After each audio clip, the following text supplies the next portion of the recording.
श्री गुरुदेव भगवान की जय।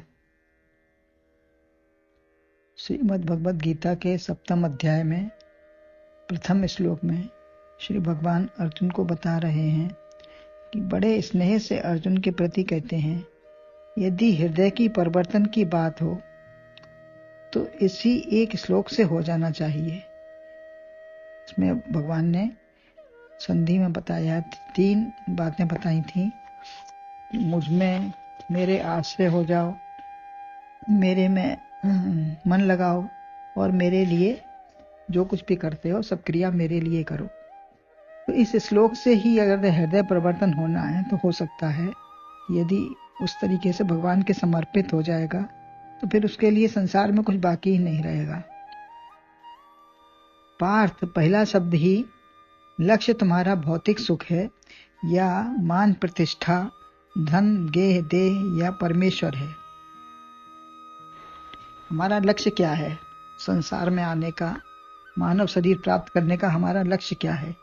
कि हम भौतिक मान बढ़ाई प्रतिष्ठा में लगे रहें, सुख प्राप्ति में लगे रहें, अथवा अर्थ परमेश्वर को पाना हमारा लक्ष्य है।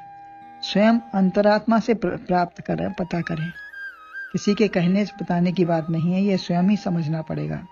सच्चिदानंद परमेश्वर सदगुरु यदि एक ही मानते हो तो वह जैसे भी रखें उनकी मौज है। उनकी रजा में हमारी रजा है, उनकी मौज में हमारी मौज है। ऐसा अपना विश्वास, ऐसा अपना श्रद्धा जमा के रखें। देख मृत्यु के रूप में भी तुमसे नहीं डरूंगा नाथ। यदि आप मृत्यु के रूप में भी मुझे आते हैं तो मैं कोई डर नहीं करना है, मैं डरूंगा नहीं आपसे। रोग, भोग, वैभव, निर्धनता, योग या तिरस्कार किसी भी रूप में आवे भगवान उसे प्रेम से स्वीकार करें। जो कुछ आ रहा है सब भगवान का ही प्रेम स्वरूप है। मीरा ने नाग पिटारा, विष सब प्रेम से स्वीकारा। शिव जी ने विष पिया, देवताओं ने अमृत पिया। द्वंद्व संसार के रहें परंतु सब प्रकार से कृपा ही जाने। जो कुछ भी संसार में मिल रहा है प्रभु तेरी कृपा है, तेरी इच्छा है। अपने पर ही कोई कृपा करता है। जो अपना होता है उसी को डांटा फटकारा जाता है, उसी को कम दिया जाता है। दूसरे से क्या, दूसरे को तो सब करना ही है। तो अपने पर ही जो कृपा है, जैसे बालक व अतिथि दो हैं लोग। आप प्रिय वस्तु अतिथि को ही देते हो, सम्मान पूर्वक वो भी। अतः व्यवस्था, सम्मान व परिस्थिति के अनुसार किसी को ही कोई वस्तु दी जाए तो अपने प्रति अपमान न जाने। यदि किसी को कोई हमारे सामने अच्छी वस्तु दी जाए तो हमारा अपमान नहीं है उसमें, उसके सम्मान के लिए हमको खुशी होना चाहिए। लक्ष्य हमारा सद्गुरु है तो वह वियोग या कष्ट भी देगा तो भी हमारा कल्याण है, उसमें हित है। इतने श्रवण के पश्चात भी हमारा मन परमात्मा से आसक्त न हुआ तो ज्ञान कैसा? फिर ज्ञान की हमने प्राप्ति क्या की? आनंदमयी, प्रेममयी, प्रेम भाव में स्थिति ही रहनी चाहिए। दुख व निराशा का भाव न आए। स्वर्ग चाहने वाले अग्निहोत्र के आश्रित रहते हैं। यह जैसे पतिव्रता पति के, बच्चे अपने माता पिता के, शिष्य गुरु के, इसी तरह मेरा आधार अधिष्ठान सद्गुरु ही हो। जब बैठूं आत्मस्थिति में ही बैठूं।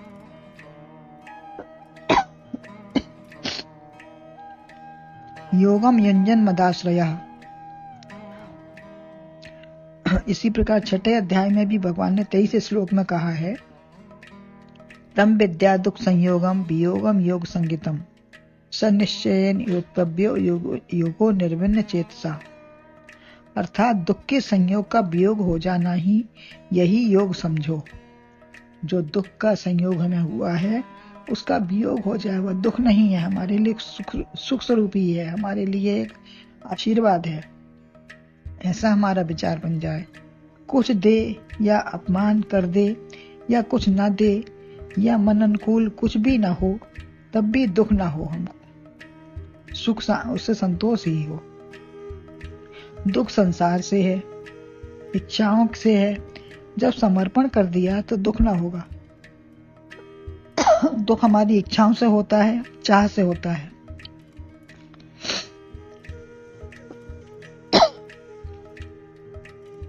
यदि हमें दुख हो रहा है तो हमारा समर्पण अधूरा है। परीक्षा लो, कहाँ मन आ सकते हैं। हम अपने स्वयं परीक्षक बनेंगे, दूसरा नहीं बनेगा। मैं सूक्ष्म पदार्थ हूँ, मन भी सूक्ष्म है। मैं भी सूक्ष्म हूँ, मन भी सूक्ष्म है। सूक्ष्म से सूक्ष्म का मिलन मिल जाएगा तो स्थूल वस्तु का महत्व नहीं रहेगा। जब सूक्ष्म में सूक्ष्म मिल जाएगा तो स्थूल कहाँ, अलग ही हो गया, वो मुझसे ही जुदा हुआ। प्रथम बात है प्रथम पार्थ, तभी परमात्मा लक्ष्य होकर उन्हीं का आश्रय रहेगा और उसी से संयोग होगा। यदि हमारा प्रथम हम पार्थ बनेंगे, परमार्थ हमारा लक्ष्य, परमार्थ या परमात्मा हमारा लक्ष्य रहेगा, तो फिर उसी का संयोग होगा। योग मंजन, परमात्मा से ही मिलोगे तो आनंदमयी स्थिति होगी। संसारी पदार्थ मिथ्या, नश्वर व क्षणिक है। इस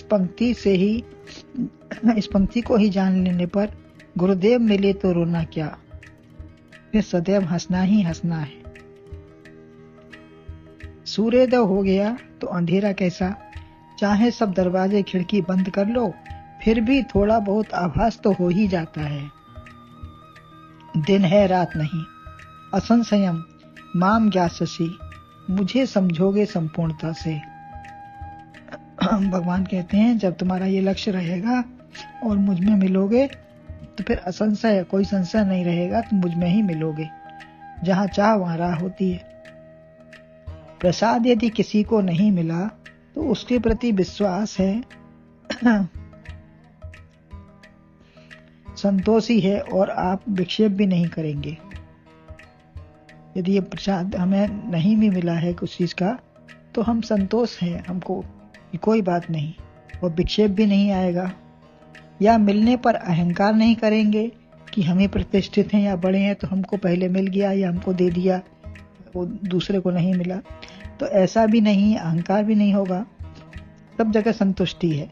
ज्ञान सबको बंट रहा है बराबर, परंतु अपने अपने पात्र के अनुसार, भावानुसार ही सब ग्रहण करते हैं।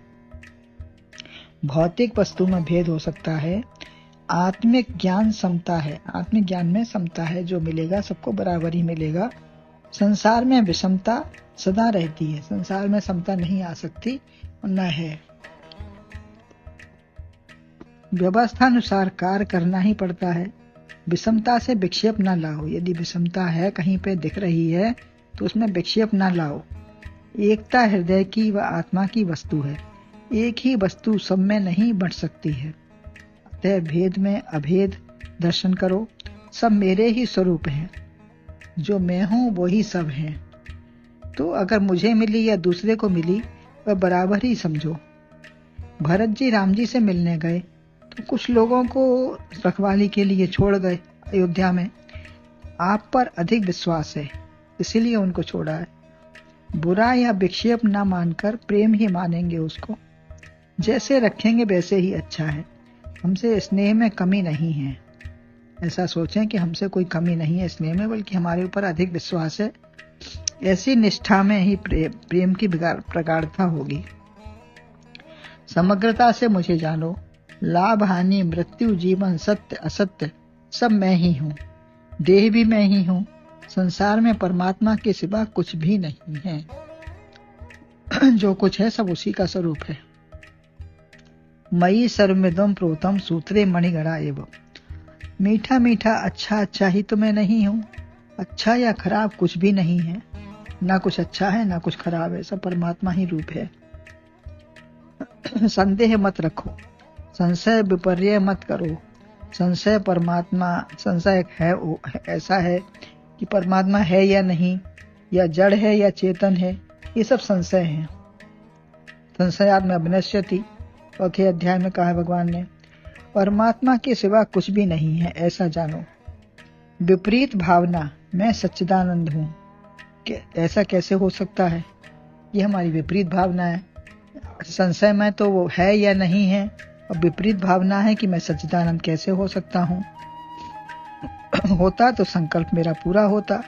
सबके मन की बात मैं जानता, मैं तो जीने मरने वाला हूँ। माना एक वस्तु के लिए दो व्यक्तियों का संकल्प है। जैसे आपने किसी एक वस्तु को दो व्यक्ति चाहते हैं, तो किसी एक को ही तो मिलेगी वो। उसके अंदर भी तो आत्म तत्व है। आत्म सत्ता के बाहर कुछ भी नहीं हुआ। मैं संशय रहित या संशय सहित हूँ, कैसा जानता हूँ।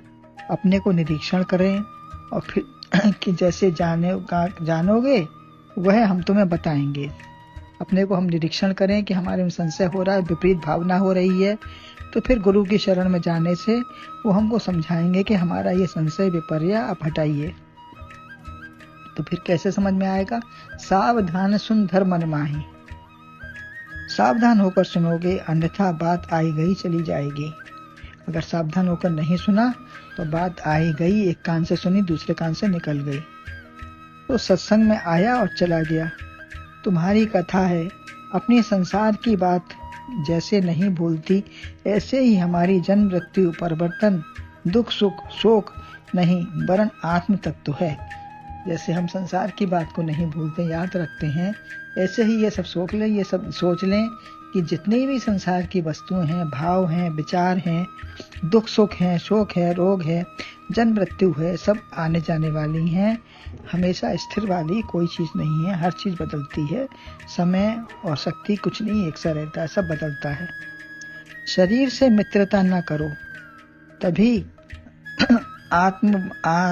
तभी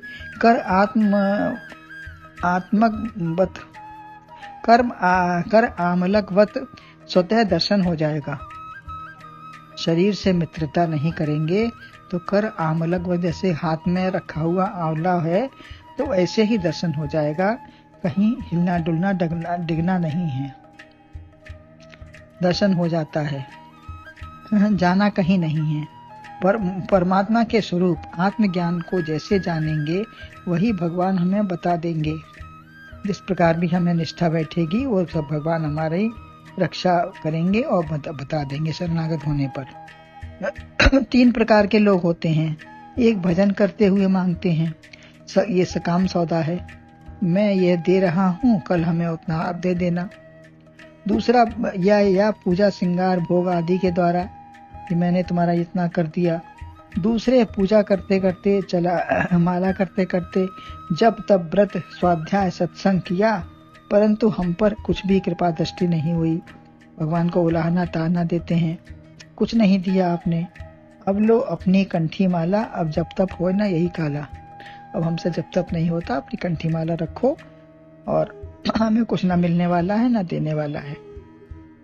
भजन किया, उसका अहंकार भी हो गया और टूटकर बैठ गए अलग। तीसरे हैं, हमें कुछ नहीं चाहिए, आप ही मेरे हृदय रोम रोम में समा जाओ, आपका ही दर्शन मनन श्रवण में करता रहूं, जो कुछ भी हूं आपके समीप आपके साथ हूं। यही भक्त भजन करके भगवान से एक हो पाते हैं। ऐसे भक्त ही भगवान से एक हो पाते हैं। भगवान ने नहीं कहा कि तुम मेरे लिए कुछ करो, जिसका भी दान मान सम्मान या उपकार कुछ भी करो भगवान के लिए करो। जो भी करते हो ना मैं करने वाला हूँ ना कोई कुछ है, सब भगवान के लिए कर रहे हैं और भगवान को ही समर्पण है। बदला व्यवहार ना चाहो, संसार में जैसा व्यवहार दिया तो वैसा ही दे देता है। संसार में तो एक दूसरे को व्यवहार सब कर देते हैं, जिसने 11, 21, 100 जो भी जिसने जो देता है वो अपनी उसी को बदले में उतना ही दे देता है। लेकिन परमात्मा के साथ ऐसा नहीं है। परमात्मा को सर्वस्व देने वाले को सर्वस्व मिलता है। अपना भाव हम तन मन धन अर्पण करेंगे गुरु को, परमात्मा को, तो हमें वो पूर्ण भाव से अपना ही मान लेते हैं और अपना बना देते हैं। वही परम सुखी परम आनंदवान होता है। तुम्हारी कृपा तुम्हारी रघुनंदन, जाने भगत भगत और चंदन। तो वो भक्ति के और चंदन बन जाते हैं, सर्वत्र खुशबू प्रदान करने वाले हो जाते हैं। ऐसे भक्त भगवान को प्रिय हैं और वही अगर प्रिय भक्त बनना है तो उनके प्रति हम समर्पण और भाव रखेंगे तो हमारा जीवन सफल होगा। गुरुदेव भगवान की जय।